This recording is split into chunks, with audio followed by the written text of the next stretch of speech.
Hello and welcome to Lead by Example, the podcast discussing current social justice issues. Before you listen to this podcast, we just want to give you a quick disclaimer. We are in no way an authority on these issues. Our intention is to open healthy discussions without being insensitive. Due to the length of this podcast, we are aware that we may not cover every intersection of injustice. However, our aim is to build an understanding of all types of social issues which are intrinsically connected so that they can be better addressed. We encourage anyone listening to this podcast to take part in the discussions and feel free to ask any questions or suggest topics to us. We hope you enjoy today's podcast.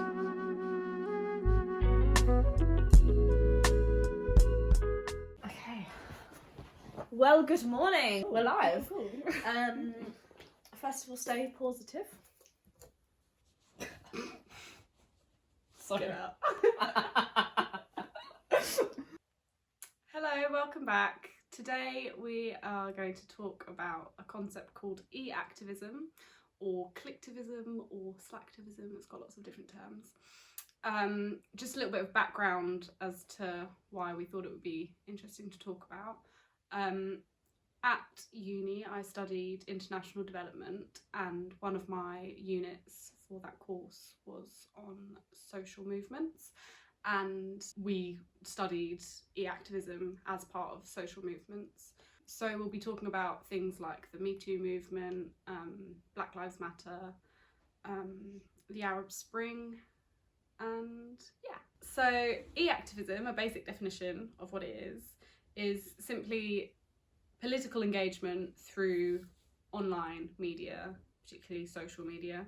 Some examples are online petitions, blogs, content sharing, and what are called social buttons, which are, for example, liking a post or sharing a post, or retweeting on Twitter.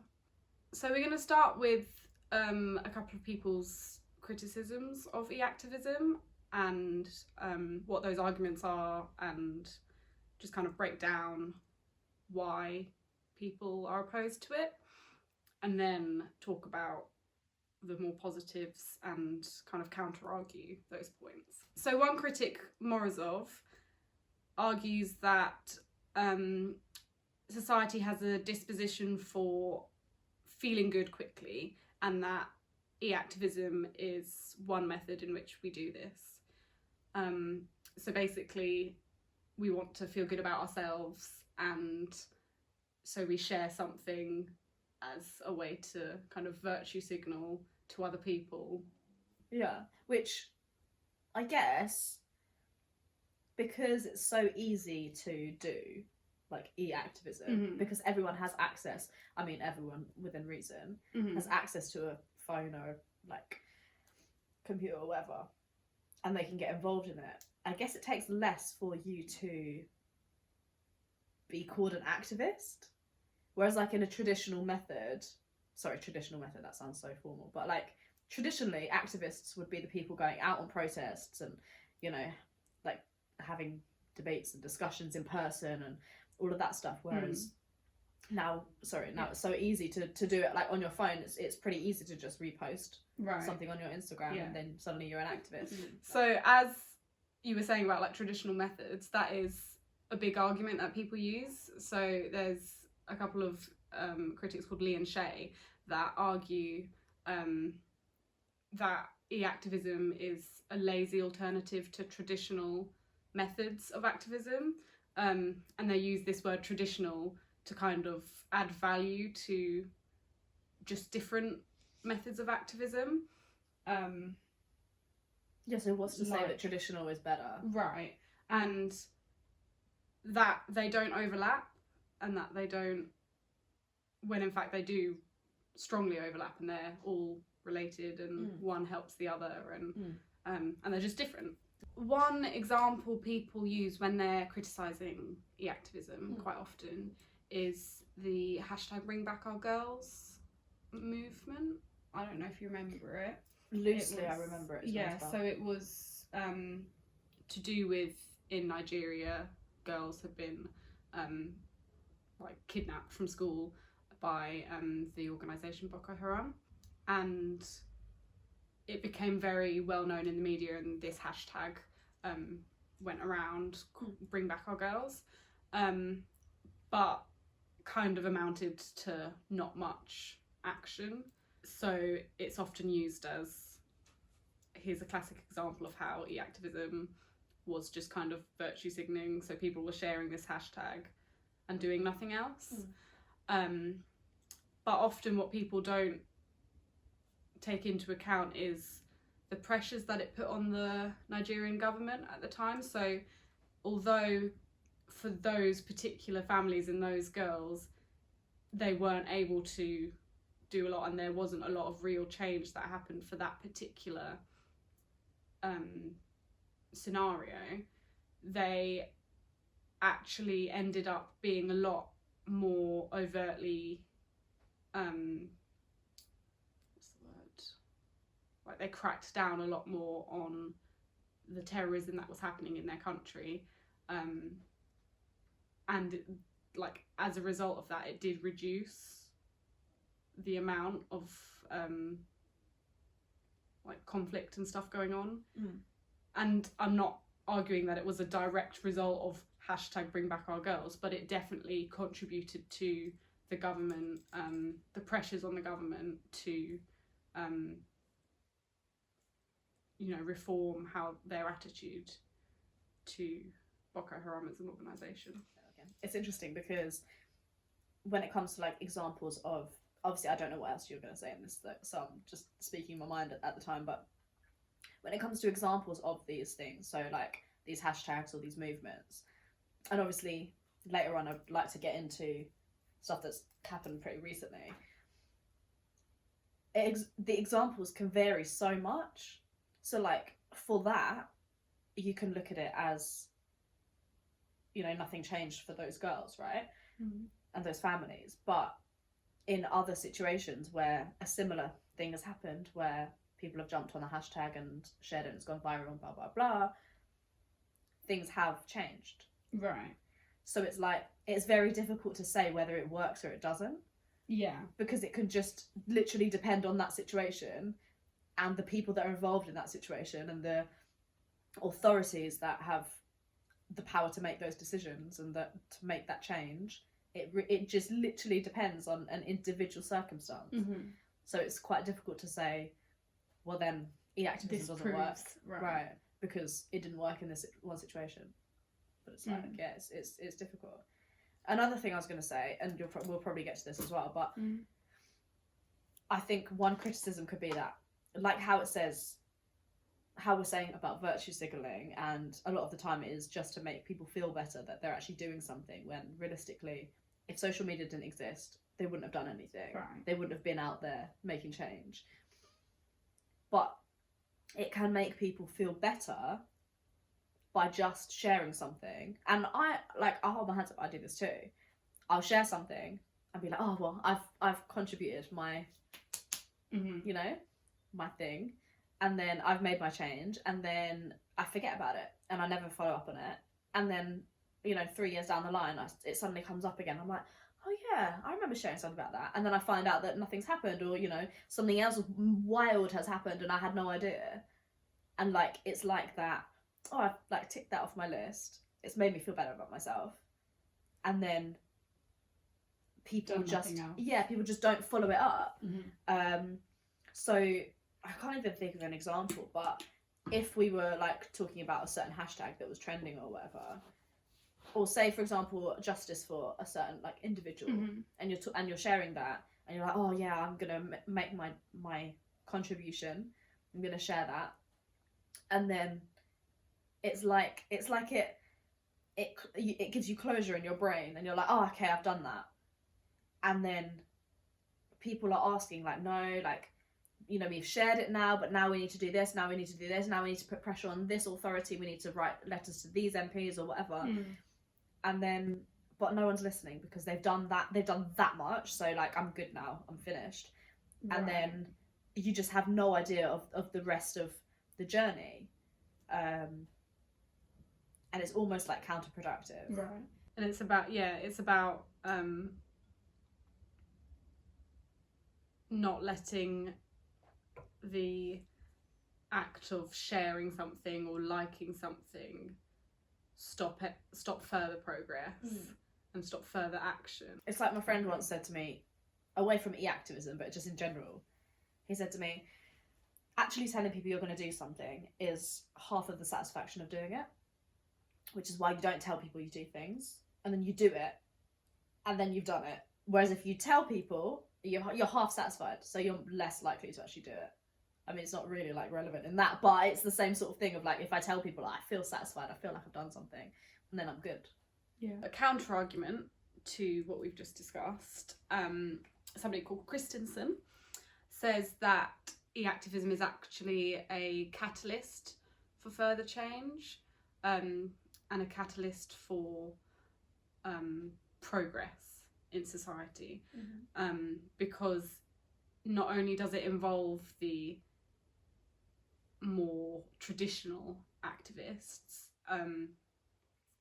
it also involves the general public, and even if someone's not participating in e-activism, they will most likely come across it. A good piece of theory around the whole e-activism argument is presented by someone called Haluka, and they describe concepts of the object and the cause, meaning the object is the post on Facebook or the tweet that you share or retweet, or the image that you share on Instagram. The object is the thing on social media that is shared around or liked or interacted with on social media, and the cause is the social justice issue or political issue that object relates to. So the object is a bridge to the cause, which is the actual change that people are trying to make. The object is a way of interacting with the cause. So for someone on Facebook, scrolling through Facebook or scrolling through Instagram, they might not otherwise interact with the cause. For example, interact with the Black Lives Matter movement or the justice issues or police brutality, if they hadn't seen a post based on that cause. It's an accessible way for people to interact with political issues they might not otherwise come across.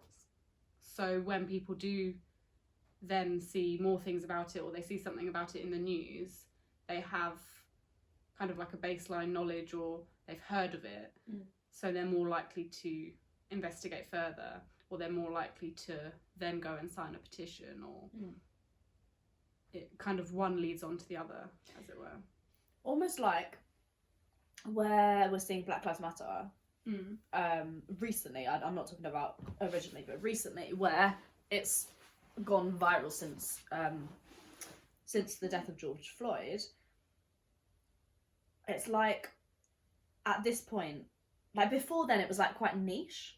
The whole Black Lives Matter thing was quite, if you were a white person and you knew about Black Lives Matter, you were the exception, kind of. But now that it's like almost mainstream, now that we've had this whole, I mean, what would you even call it, a viral trend almost? I hate that. Honestly, it drives me mad. But now that it's kind of gone viral, and it's accessible to everyone, you'll notice people who traditionally wouldn't call themselves activists, wouldn't get involved in political issues, wouldn't normally be involved in Black Lives Matter. You find them getting involved, signing petitions or sharing things on their story or like whatever it is. Donating to... Yeah, which essentially, as an end goal, is what we want, right? We want to raise awareness, and we want people to be aware of this stuff, and we want everyone to be involved. We don't want it to be niche. anyway, yeah, so we want it to be mainstream. We want everyone to know about it because that's how you create change, right? Something to come to everyone's attention and everyone realizes is unjust. Right. Just coming off of that, like something I'm sure we're going to talk about more in other podcasts because we love capitalism so much. Fave subject. Is how governments and organisations and society responds to the public because of demand. Right. So, very basic lesson in capitalism, supply and demand, is if we, the public, demand something, we want something, it's going to be supplied because that is how people make profit, and people profit from us spending our money. So they're going to want to create the goods or create the change that is being demanded in order to make money from us. So social movements work on, among other things, but they work on that premise that we live in a capitalist society, and if enough people demand something, the organisations and the people with the power will respond to it. Yeah. Just because they want to make money off us, and it's not for the right reasons, and it's not great, but they will respond to it, and they will then contribute to the greater change because we're demanding. Which is where you see companies talking about Black Lives Matter. Right. Because that is now the norm. So if you don't talk about it, you stand out as a company that doesn't support the norm. Right. But before, if a company had supported Black Lives Matter overtly, that would have been like, wow. Like for me personally, if a company, well, yeah, but also if a company had supported that, I would have been like, wow, that's something, I want to go with that company now, right? But that's from someone who cares a lot about Black Lives Matter. So for the average Joe on the street, now that companies are talking about it, if they didn't talk about it, it stands out to everyone as, so you clearly don't support, you're almost making a statement by not making a statement. Yeah. Which is like the same when it comes to so many things like responsible tourism. If a travel company hasn't spoken about responsible tourism, hasn't put certain factors in place, then they stand out now as, I'm certainly not going with that company. So that they need to come up to this line of acceptability or acceptableness. I don't know. I know what you mean. So this is the norm now. Standards. Right. Yeah. So that's the standard. So anything like that, if you haven't made a statement about this viral trend thing, then you are standing out now as a company we don't want to support. Yeah. Right. And you're seeing it like more as well with environmental things, with lots of fashion brands and food brands now openly advertising how environmentally good they are, which is something we're looking forward to talking about. But yeah, it's definitely in response to more people being aware of it and more people thinking, actually, that's something I care about. Yeah. So that's something I would rather invest my money in than the things I had. Which is why then making something mainstream actually can't always be the worst thing, because if you make something mainstream, if this trend does go viral, then if that now becomes the norm, then we are creating change, aren't we? Like as much as these companies obviously don't actually care about black people. For the right reasons, no. Yeah, but they're going to have to implement that change because that's the only thing that's acceptable. If they don't, then you're going to stand out as you've actively made a change. Right. You've actively made a decision not to. Mm-hmm. Right. So an example of a e-activism social movement in fairly recent years is the #MeToo movement. A little background to that is the Me Too movement was actually originated in 2006 by a woman called Tarana Burke, who founded it to support primarily women of colour who had been sexually harassed or who'd been victims of sexual harassment and abuse. And it was made popular more recently by the celebrity Alyssa Milano, who tweeted about the movement and about experiences that she had of sexual harassment, and used the hashtag #MeToo in order to raise people's awareness of the size of the issue of sexual harassment, and of to kind of show the general public how many people it was affecting, how many people were affected by sexual harassment, how many women had been victims of it, not even women, just how many people had been victims of sexual harassment. After Alyssa Milano had tweeted that, it was tweeted over 19 million times within a year, the hashtag #MeToo. And obviously that's not equating to how many people were recounting their own stories, but that's how widespread the movement was within a year of her tweeting that. So this is a good example, I think, of the awareness raising abilities of e-activism, because of how quickly and widespread it was, and it led to concrete action, such as people speaking out and demanding justice against Harvey Weinstein, Right. and for the victims of Harvey Weinstein, which may not have had the result that it did have if it wasn't so widespread on social media. Sad though, isn't it, that it has to have like 19 million people, like obviously not specifically for that, but for people to listen. Yeah. It's like, is it not always just like one person saying? It's just sad, but it's the way the world works. Victim culture, isn't it? Another thing that came from it was policy change from lots of organisations on their sexual harassment policy and how seriously that would be taken, and the process which they would go through as a result of an accusation within their organisation, which is essentially what you aim to do when you start these movements, is you want to change the policy and the institutions and the organisations that affect everyday life and that affect everyone as individuals. So yeah. Another interesting point that has been raised when discussing e-activism is about what defines a successful movement, and a point that I would argue is to look at the aims of that movement and to hold it almost accountable to itself. So for the Me Too movement, their aim was empowerment through empathy.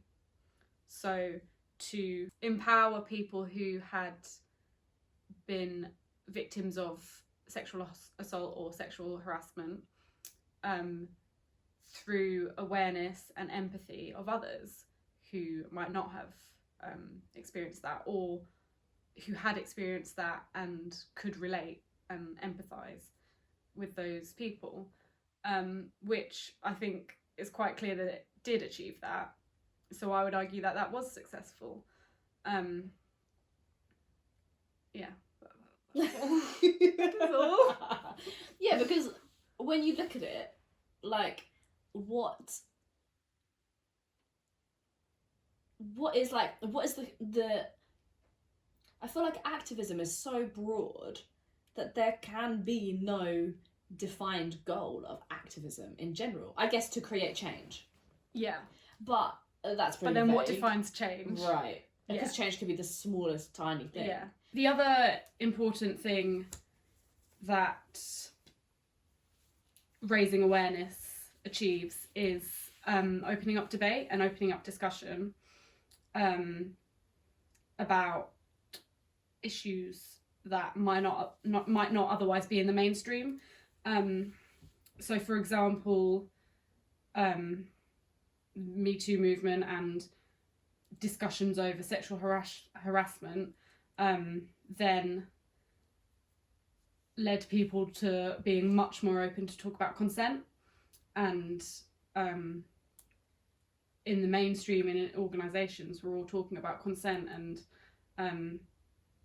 I guess educating people on what was consent and what it meant, and different examples of this equals consent, this does not equal consent, and you see it in all movements, in all areas, is that this debate and discussion actually is the change that we keep talking about, making change. And that is such a big part of it, is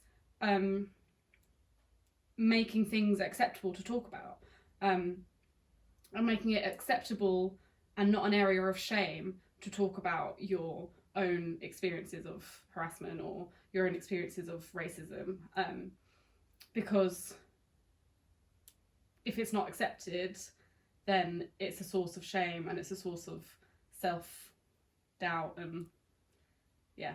Which is what's crazy about the Black Lives Matter movement, because I mean, I'm not saying that it's perfect now at all, nowhere near, but up until this point, black people had been having these conversations about the microaggressions that they're experiencing, or, you know, clear overt racism in the street, or in their homes, or not in their homes, but like as in, you know, where they live. Some people, like, people come into their homes and... right in their schools, in their workplaces. They were having these conversations within themselves, within their friends and family, within, like, from black person to black person. But white people just, as a majority, did not hear these conversations. And if they had heard these conversations happen, a lot of the time they would have put it down to, you're just being extreme, you're being delusional, you're making it up.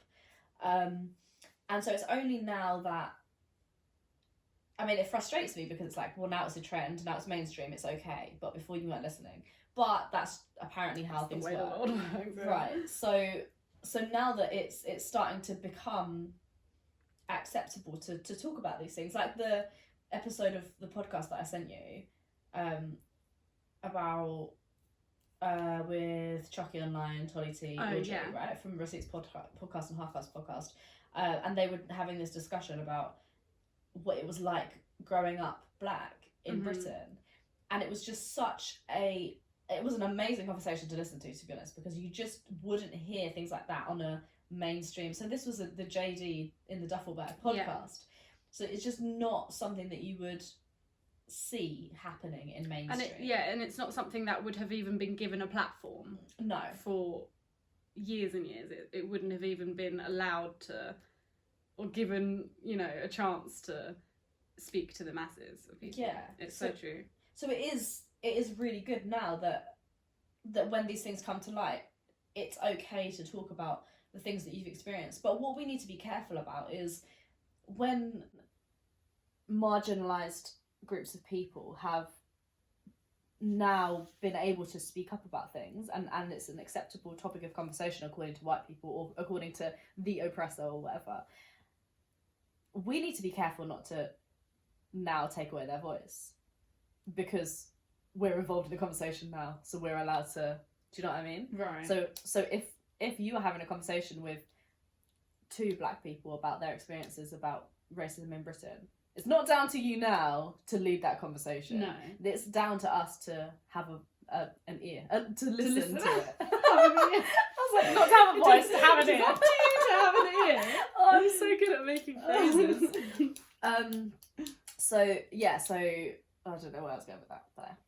No, that's true. It's about knowing when to listen and knowing when to speak. Right. And there is value to be had in using your voice to amplify other people's voices, but it's not necessarily all the time, and you have to be aware of the spaces in which it's useful and the spaces in which actually I don't speak on behalf of this person. So yeah, I find e-activism and about when it becomes mainstream and things like that quite interesting, because that's obviously, for you, you know that I took a break from being on Instagram, and then I only came back in order to speak on that because that was what was really frustrating me at the time. So for context, it was that I was seeing people posting about Black Lives Matter and Blackout Tuesday, and that was fine, but I was seeing it from people who had previously been silent about any activism issue, first of all, and secondly, I was seeing it from people who had tried to quieten my voice from before when I was talking about Black Lives Matter, and I just found it so hypocritical. And I was like, so now that it's mainstream, now that it's an acceptable topic of conversation, you're going to join in, but before you weren't okay with that. So I think that's one thing that I find really difficult. So I hate this culture of everyone jumping on the bandwagon and talking about things because they're like, I'm gonna sound so much like my parents right now, but trendy. Yeah, I get what you mean, and the only thing I would say to that is what we were talking about earlier about realizing people's growth, and that even if it is a mainstream trendy thing, at least they're speaking about it, and at least they felt the need to click share on something. And yes, it must be so frustrating to have been talking about it for years and to sorry, bless you.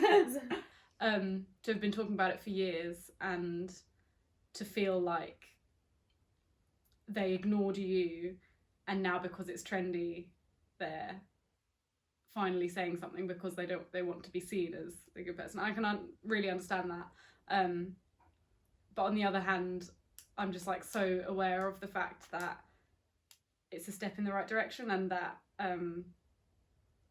people talking about it is people talking about it, and their initial actions of sharing a Blackout Tuesday or sharing a Black Lives Matter post might then lead to them looking more into it or listening more to what you've got to say on social media. So I'm not discounting what you're saying at all. I totally agree with the frustration. I just please don't hurt me. I just think, I don't know, maybe even just for your mental peace to like try and like remind yourself that it is like a step in the right direction. I think what matters is what happens next. Yeah. Of course, it's going to be frustrating if you've been talking about something that no one wants to listen to, and then once it's fashionable, people want to talk about it. But I think what matters is what happens once the hype dies down and the conversation isn't at the forefront of everything. Right. And do we wow, I sound like my dad there. Do we continue to talk about it and have uncomfortable conversations and fight for things like that? And you know, I guess part of being an activist in general is coming to terms with the fact that people are gonna, basically the whole time you're doing anything, hate on you. That, like, essentially 95% of the time people are going to be like, shut up, and you have to feel comfortable with the fact that looking at the bigger picture, hopefully it's going to be worth it in the end. It's not for your own gain, it's for the gain of other people and oppressed groups of society and the world and the planet and all of that stuff. So I guess that's partly like what activism is. And if you're an e-activist, you're also an activist. Yeah. Are we done talking about this? Because Are you finished? Because we've spoken a lot about content sharing, like as a form of e-activism, but not tons about like petition signing or about blogs. Let's talk about that because I've got a note about that, but go on. So I think it's easy to forget that like e-activism includes those things, because they are, I guess, more traditional forms of activism, like particularly petition signing.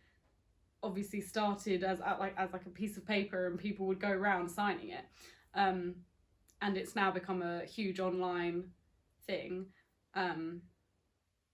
which is really good because it's a really easy way to get lots of people's voices heard and to make a statement to the people in charge, to like the power.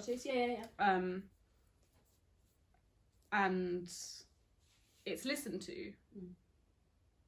somewhat. Sometimes. And the same with blogs is often, I guess they're often forgotten about, like, as well as podcasts and other forms of creative activism. It's like social media gives such a platform for that, and is such a good way for people to get their voices online and to contribute to the conversation. I use that phrase all the time, but like to have their own contribution and involve their own community. Yeah. I think it's something that shouldn't be underestimated, because there can be change from petitions. So I know personally from my own circle, I've been asked regularly recently, what does like signing a petition even do? And yeah, sometimes if you're signing a petition and no one's like fighting for it and it doesn't really go anywhere, of course it's slightly pointless. But then how long did it take you to sign that petition? Like if it is actually worthless, then 2 minutes. Yeah, it really didn't take that much time out of your day. However, when it is successful and it does make change, it's worth it, right? You see it with lots of cases being almost reopened, or investigations being looked at again. Social media plays obviously a massive part in making change, creating change. Especially nowadays. I don't know if you've seen, there's a documentary on Netflix called Social Media, something about it being like the biggest judge or something. Right. Is it like, or the jury, social media jury, or something like that. Because nowadays we're basically in, I see social media as a representation essentially of the world, right? So you all have your social media profile, and all that is essentially another version of the world, just separate to our physical beings, right? So the way that social media reacts to stuff, that isn't just happening in a vacuum. It's not just like something happening sci-fi, like it's real people reacting to opinions, right? And it's only digitally because it's an entire world. You just can't be there physically, right? Mm-hmm. So when it comes to social media being a jury, yes, of course it makes sense, because that's real people reacting to, you know, cases. You can see that it can make a big change, especially in, like, for example, Kim Kardashian got involved in criminal justice reform because of people tweeting her about these cases. And obviously controversial woman, but I would say that no matter what her motivations are for it, she's making a change because she's involved in it, right? And I can see that there are many examples of cases that she's been involved in where if she hadn't been involved, if social media hadn't been involved, then someone would have died on death row. And it's things like that, or they would have spent their life in prison. And it's real life change that's happening based off of what social media can do and what e-activism can do. So really, demand. Right, we're underestimating the effect of it. So when people say, oh, you know, what's the petition going to do? Well, if 1 million people sign that petition, you can see that that's 1 million people saying, I'm not okay with this. And that's just, like, I don't see how you can not understand how that's effective. Yeah. That's all. Yeah, that's true.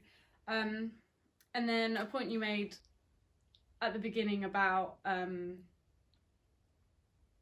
arguing about traditional forms of activism being more authentic almost,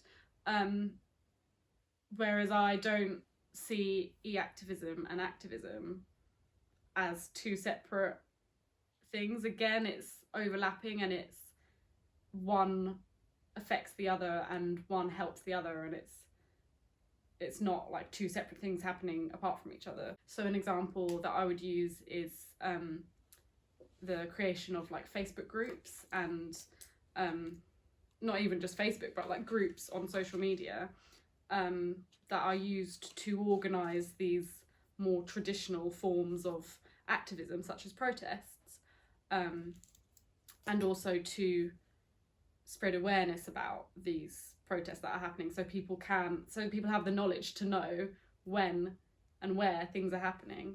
I think with activism and e-activism, the points that we've discussed, there can be positives and negatives to all of it. But I think what matters is like your intention. I was gonna say, is there anything else we need to say? The only other thing was I was then gonna talk about some activists that we love. Yes, Activists that we so we have a few, like, if anyone's interested in like activism in general, or they want to you know, follow some more people or look into certain areas, we just thought we'd maybe like recommend a few people that we follow on social media and that we think are, you know, really good influencers and use their voice for really good things. Yeah cool. So I think you know who I'm gonna say. My personal icon at the moment is Jamila Jamil. If you haven't heard of her, she is a presenter cum actress cum activist, who she is very blunt, very raw, very honest, very happy to be called out, very open to calling other people out. She says things how they are, and she speaks up for people whose voices may not already be being listened to.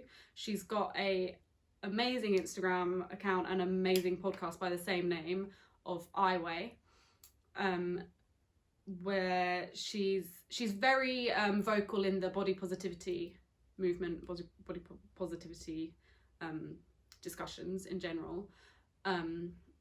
She herself has had experiences which she is very open to talking about. I'll let you, you know, go and investigate if you're interested. But particularly her podcast is a really good platform. I think she uses it really well to just bring up conversations that people might not have already participated in. And she speaks to lots of individual people who have knowledge on different topic areas. So I would recommend one of my favourite kind of activists, speakers, poet, rapper, artist, is Akala. I think his Instagram is, I mean, obviously it'll be in the description box, but I think it's Akala Music. And he has also written a book called Natives, Race in the Ruins of Empire. Race and Class in the Ruins of Empire. Yeah. And he is incredibly eloquent and articulate at, he's incredibly eloquent at articulating the problems with our society, I guess, solutions, and he's just really great in everything. His book particularly is really well articulated and really good explanation of race and class in Britain. And he gives a lot of like personal accounts of his experience of growing up in Britain as a mixed race, Scottish and Caribbean, Jamaican man. He's got a lot of experiences that he's been through growing up in London, and just articulates it really well and gives really good explanations. Another thing I would really recommend is there's a TV show on Netflix called Patriot Act, presented by Hassan Minhaj, and they're just short 20-minute episodes where he really just simply breaks down all sorts of different concepts. It is American, so he does sometimes focus on much more American issues than British issues, but lots of it is all relevant. And yeah, it's just a really good, palatable, accessible show to gain like a baseline understanding and intrigue into thousands of different like concepts and topics. For example, fast fashion, or the Trump administration, or sexism, the gender pay gap, all sorts. And he's a comedian, so it's just like it's really lighthearted and easy watching, and it just, for me, it was one of the first things that really like got my attention with activism and made me want to look into things further, and made me reevaluate my position in society, I guess. So yeah, really good show. So obviously we'll put more links to things in the description, and anything else we think would be a good resource for anyone to look into.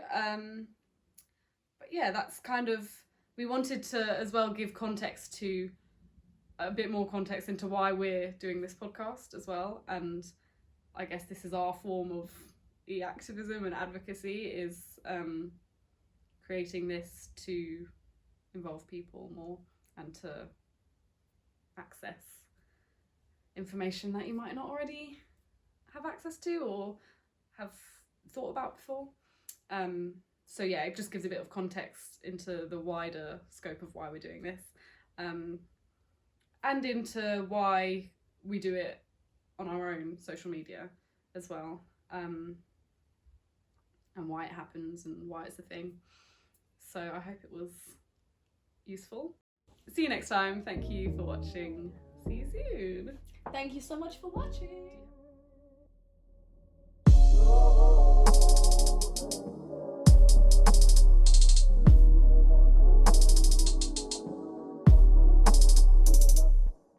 Right. Sorry, He's popping out like this. Stop it. Get back in. Act presentable, please. Oh, sorry, am I not allowed to look at the floor? Right. Okay. Virtues. Oh, hell. Like how you're saying. Cool.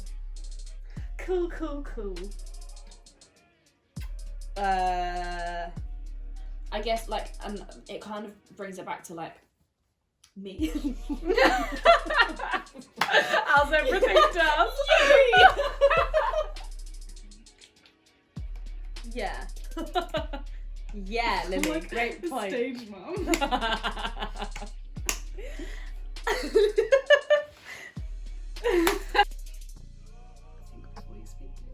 I'm literally stealing your entire point. Behind the mask of anonymity. 2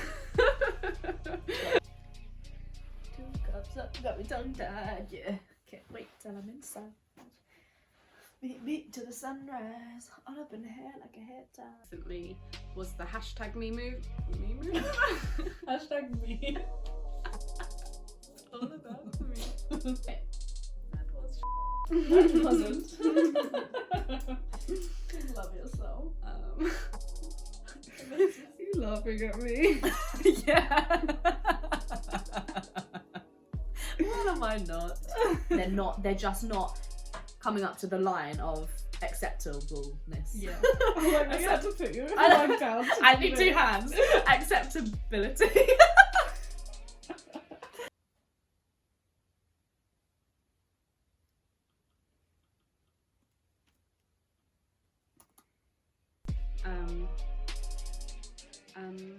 Yeah. I love it because every time when I'm editing, every time you end it, you would go, see you next time. Like you're nervous to say it. Like,